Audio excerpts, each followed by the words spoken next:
Hi friends, welcome to my channel. ಹೇಗಿದ್ರೆ super ಆಗಿದೆ ಅಂತ ಭಾವಿಸ್ತಾ ಇವತ್ತಿನ ವಿಡಿಯೋ ಶುರು ಮಾಡ್ತಿದ್ದೀನಿ. ಫ್ರೆಂಡ್ಸ್, ಇವತ್ತಿನ ಈ ವಿಡಿಯೋದಲ್ಲಿ ನಾನು ನಿಮಗೆ ಬೆಂಗಳೂರಿನ ವಿಧಾನಸೌಧ ಹಾಗೆ ಬೆಂಗಳೂರಿನ ಹೈಕೋರ್ಟ್ ಎರಡನ್ನೂ ತೋರಿಸೋಣ ಅಂದ್ಕೊಂಡು ಇವತ್ತಿನ ಈ ವಿಡಿಯೋ ಮಾಡ್ತಿದ್ದೀನಿ. ಹಾಗಾದ್ರೆ ಬನ್ನಿ ಫ್ರೆಂಡ್ಸ್, ಇವತ್ತಿನ ವಿಡಿಯೋನ ಶುರು ಮಾಡೋಣ. ಫ್ರೆಂಡ್ಸ್, ನಾವೀಗ ಬೆಂಗಳೂರಿನ ಮೆಜೆಸ್ಟಿಕಲ್ಲಿರುವಂಥ ಒಂದು ಟರ್ಮಿನಲ್ ಇದ್ದೀವಿ. ಆ್ಯಂಡ್ ಫ್ರೆಂಡ್ಸ್, ಈ ಟರ್ಮಿನಲ್ ಏನಂದರೆ KSRTC ಬಸ್ ಸ್ಟ್ಯಾಂಡ್ ಹಾಗೆ ರೈಲ್ವೆ ಸ್ಟೇಷನ್ ಇವಕ್ಕೆಲ್ಲ ಕನೆಕ್ಟ್ ಮಾಡುತ್ತೆ. ಆ್ಯಂಡ್ ನಾವು ಈಗ ಇಲ್ಲಿಂದ ಹೋಗಿ ಮೆಜೆಸ್ಟಿಕ್ನ ಮೆಟ್ರೋ ಸ್ಟೇಷನ್ಗೆ ಹೋಗಿ ಅಲ್ಲಿಂದ ಮೆಟ್ರೋ ಹತ್ಕೊಂಡು ವಿಧಾನಸೌಧ ಇರುವಂಥ ಪ್ಲೇಸ್ಗೆ ಹೋಗಬೇಕಾಗಿದೆ. ಫ್ರೆಂಡ್ಸ್, ಈ ಟರ್ಮಿನಲ್ನ ವಿಶೇಷತೆ ಏನಂದರೆ ಇವು ಅಂಡರ್ ಗ್ರೌಂಡ್ ಅಲ್ಲಿ ಇರ್ತವೆ ಮತ್ತು ಇಲ್ಲಿ ಒಂದು ರೀತಿ ಎಲ್ಲ ಐಟಮ್ಗಳನ್ನ ಸೇಲ್ ಮಾಡ್ತಾ ಇದ್ದಾರೆ. ಅಂದರೆ ಒಂದು ಸಣ್ಣ ಮಾರ್ಕೆಟ್ ರೀತಿ ಇರುತ್ತೆ ಇದು ನೋಡೋಕ್ಕೆ.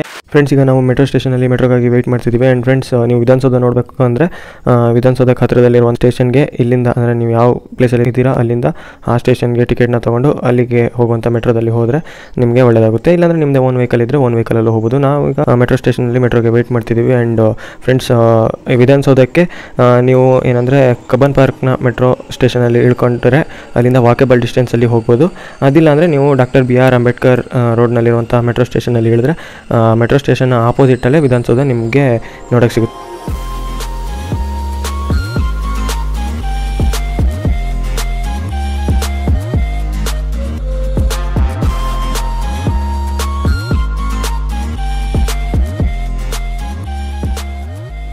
ಫ್ರೆಂಡ್ಸ್, ನಾವು ಕಬ್ಬನ್ ಪಾರ್ಕ್ ಮೆಟ್ರೋ ಸ್ಟೇಷನ್ ಹತ್ರದಲ್ಲಿ ಇಳ್ಕೊಂಡು ಅಲ್ಲಿಂದ ವಿಧಾನಸೌಧದ ಕಡೆಗೆ ನಡ್ಕೊಂಡು ಹೋಗ್ತಿದ್ದೀವಿ. ಫ್ರೆಂಡ್ಸ್, ನೀವು ಬೇಕಾದರೆ ಡಾಕ್ಟರ್ BR ಅಂಬೇಡ್ಕರ್ ಮೆಟ್ರೋ ಸ್ಟೇಷನಲ್ಲೇ ಇಳ್ಕೊಂಡ್ರೆ ಅದು ವಿಧಾನಸೌಧದ ಆಪೋಸಿಟೇ ಇರುವಂಥ ಮೆಟ್ರೋ ಸ್ಟೇಷನ್ ಆಗಿದೆ.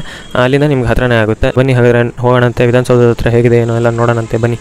ಈಗ ಸಂಜೆ 5 ಗಂಟೆ ಆಗಿದೆ. ಬಟ್ ಇಲ್ಲಿ ಏನಂದರೆ 5 ಗಂಟೆಗೂ ಒಳ್ಳೆ ಮಧ್ಯಾಹ್ನ 1 ಗಂಟೆ 2 ಗಂಟೆ 3 ಗಂಟೆ ಹೊತ್ತಿಗಿರುವಂಥ ಬಿಸಿಲು ಇದ್ದಂಗೆ ಇದೆ. ಫುಲ್ಲು ಬಿಸಿಲಿದೆ. ಆ್ಯಂಡ್ ನೋಡ್ತಿರ್ಬೋದು ಕ್ಲೀನ್ ಸಿಟಿ ಮಾತ್ರ, ಇಲ್ಲೇನೂ ಕಸ ಕಾಣಲ್ಲ, ಏನಿಲ್ಲ, ಸಖತ್ತಾಗಿ ಕ್ಲೀನಾಗಿದೆ ಮಾತ್ರ ನೋಡ್ತಿರ್ಬೋದು. ಬಟ್ ಬಿಸಿಲು ಮಾತ್ರ ಹೆವಿ ಇದೆ. ನಾವೀಗ ಆಲ್ಮೋಸ್ಟ್ ವಿಧಾನಸೌಧದ ಹತ್ರನೇ ಇದ್ದೀವಿ. ಆ್ಯಂಡ್ ಇಲ್ಲಿ ಇನ್ನೊಂದು ನಿಮ್ಗೆ ಗೊತ್ತಿರ್ಬೋದು, ವಿಧಾನಸೌಧ ಮತ್ತು ಹೈಕೋರ್ಟ್ ಎದುರು ಬದ್ರು ಇರೋದ್ರಿಂದ ಈ ಪ್ಲೇಸಲ್ಲಿ ಸಾಕಷ್ಟು ಜನ ಲಾಯರ್ಗಳು ನಿಮಗೆ ನೋಡೋಕೆ ಸಿಗ್ತಾರೆ. ಅಂದರೆ ಕಪ್ ಕೋಟ್ ಹಾಕೊಂಡು ಓಡಾಡ್ತಿರ್ತಾರೆ.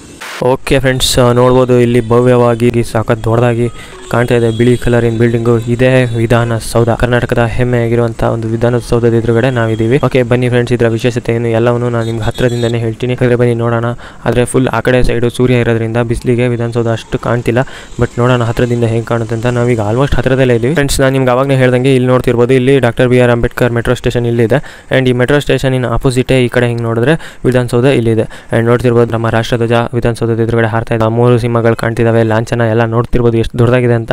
ಆ್ಯಂಡ್ ಇರುವಂಥ ದೊಡ್ಡ ಸೈಜ್ಗೆ ಆ್ಯಂಡ್ ಇರುವಂಥ ಭವ್ಯವಾದ ರೂಪಕ್ಕೆ ಏನೇನು ಹೇಳೋಕ್ಕೆ ಮಾತೇ ಬರ್ತಿಲ್ಲ. ಬಟ್ ನೋಡ್ತಿರ್ಬೋದು, ಇದು ನಮ್ಮ ಕರ್ನಾಟಕದ ಒಂದು ಹೆಮ್ಮೆ ಅಂತಲೇ ಹೇಳ್ಕೊಬೋದು.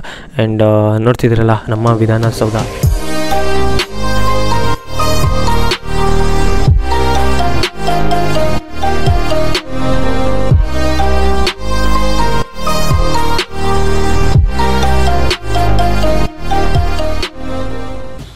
ಓಕೆ ಫ್ರೆಂಡ್ಸ್, ಇಲ್ಲಿ ನೀವು ನೋಡ್ತಿದ್ದೀರಲ್ಲ ವಿಧಾನಸೌಧದ ಪಕ್ಕದಲ್ಲೇ ಇನ್ನೊಂದು ಬಿಲ್ಡಿಂಗ್ ಇದೆ.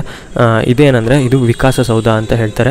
ಆ್ಯಂಡ್ ಇದು ಕೂಡ ವಿಧಾನಸೌಧದ ಪಕ್ಕದಲ್ಲೇ ಇರುವಂಥ ಇನ್ನೊಂದು ಸರ್ಕಾರಿ ಕಟ್ಟಡ ಆಗಿದೆ. ಆ್ಯಂಡ್ ಇಲ್ಲಿ ನೋಡ್ತಿರೋದು ನೀವು ವಿಧಾನಸೌಧ. ಇದು ಹೆಚ್ಚು ಕಮ್ಮಿ 60 ಎಕರೆಗೆ ಆವರಿಸಿಕೊಂಡಿದೆ. ಈ ವಿಧಾನಸೌಧ ಏನಿದೆ ಇದು 60 ಎಕರೆಯಷ್ಟು ಜಾಗವನ್ನು ಆವರಿಸಿಕೊಂಡಿರುವಂತಹ ಒಂದು ಕಟ್ಟಡ ಆಗಿದೆ. ತುಂಬ ದೊಡ್ಡ ಕಟ್ಟಡ. ನಿಮಗೆ ಈ ಸ್ಕ್ರೀನಲ್ಲಿ ಎಷ್ಟು ದೊಡ್ಡದಾಗಿ ಕಾಣ್ತಿದೆಯೋ ಇಲ್ಲ ಗೊತ್ತಿಲ್ಲ. ಬಟ್ ಎದುರುಗಡೆಯಿಂದ ಅಂತ ನೋಡೋಕೆ ಸಖತ್ ಭಯಂಕರವಾಗಿದೆ ಕಟ್ಟಡ. ಆ್ಯಂಡ್ ಇದರ ಗೇಟೇ ನೋಡ್ತಿರ್ಬೋದು, ಇದು ವಿಕಾಸಸೌಧದ ಗೇಟ್ ಎಷ್ಟು ದೊಡ್ಡದಾಗಿದೆ ಅಂತ. ಇಲ್ಲಿ ನೀವು ನೋಡ್ಬೋದು, ಇಲ್ಲಿ ಒಳಗಡೆ ನೋಡೋದಾದ್ರೆ ಒಂದು ಗಾಂಧೀಜಿಯ ಪ್ರತಿಮೆನ ಇಟ್ಟಿದ್ದಾರೆ. ಇಲ್ಲಿ ನೀವು ನೋಡ್ತಿದ್ರಲ್ಲ, ಇದು ವಿಕಾಸಸೌಧದ ಎದುರುಗಡೆ ಇರುವಂಥ ಗಾಂಧೀಜಿ ಪ್ರತಿಮೆ. ಆ್ಯಂಡ್ ವಿಧಾನಸೌಧದ ಎದುರುಗಡೆ ಇನ್ನು 4 ಮಹನೀಯರ ಪ್ರತಿಮೆಗಳಿದ್ದಾವೆ. ಅವು ಯಾರ್ದು ಏನು ಎಲ್ಲ ನೋಡೋಣಂತೆ. ಫ್ರೆಂಡ್ಸ್, ಈ ವಿಧಾನಸೌಧವು ಕರ್ನಾಟಕದ ವಿಧಾನಮಂಡಲ ಸಭೆ ನಡೆಯುವಂಥ ಕಟ್ಟಡ ಆಗಿದೆ. ಇದರ ನಿರ್ಮಾಣವು ಮಾಜಿ ಮುಖ್ಯಮಂತ್ರಿ ಕೆಂಗಲ್ ಹನುಮಂತರಾಯರವರ ಆಡಳಿತ ಅವಧಿಯಲ್ಲಿ ಆಗುತ್ತೆ.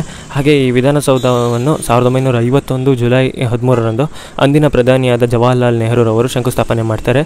ಹಾಗೆ ಇದು 1952ರಲ್ಲಿ ಪ್ರಾರಂಭವಾದ ಕಟ್ಟಡ ನಿರ್ಮಾಣ ಕಾರ್ಯ ಹೆಚ್ಚು ಕಮ್ಮಿ 4 ವರ್ಷಗಳು ತೆಗೆದುಕೊಳ್ಳುತ್ತೆ ಪೂರ್ಣಗೊಳ್ಳಕ್ಕೆ.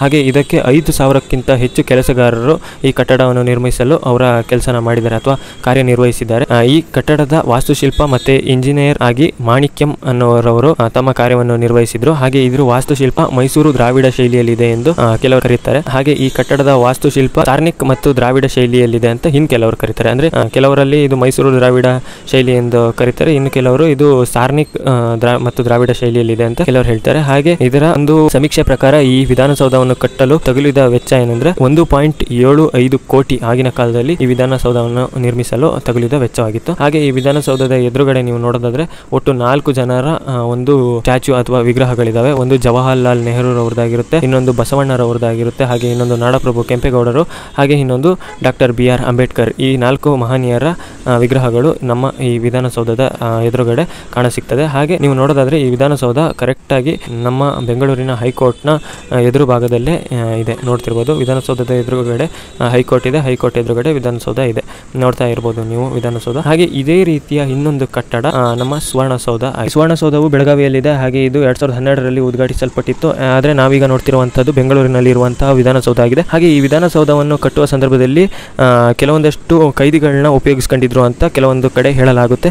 ಆದರೆ ಅದ್ರ ಬಗ್ಗೆ ಸರಿಯಾದ ಉಲ್ಲೇಖ ಇಲ್ಲ. ಇದು ಎಷ್ಟು ಸತ್ಯವೋ ಸುಳ್ಳು ನನಗೆ ಗೊತ್ತಿಲ್ಲ. ಹಾಗೇನಾದರೂ ತಪ್ಪಾಗಿದ್ರೆ ದಯವಿಟ್ಟು ಕ್ಷಮಿಸಿ.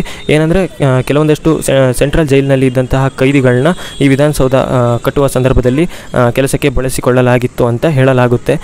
ಏನಂದರೆ ಅವರಿಗೆ ಕೆಲವೊಂದಷ್ಟು ಕಲೆಗಳು ಹಾಗೆ ಕೆಲವೊಂದಷ್ಟು ತಂತ್ರಜ್ಞಾನದ ಬಗ್ಗೆ ತಿಳುವಳಿಕೆ ಇದ್ದಂತಹ ಕೈದಿಗಳನ್ನು ಕೂಡ ಈ ವಿಧಾನಸೌಧ ಒಂದು ಕಟ್ಟುವ ಕಾರ್ಯದಲ್ಲಿ ಬಳಸಿಕೊಳ್ಳಲಾಗಿದೆ ಅಂತ ಹೇಳಲಾಗುತ್ತೆ.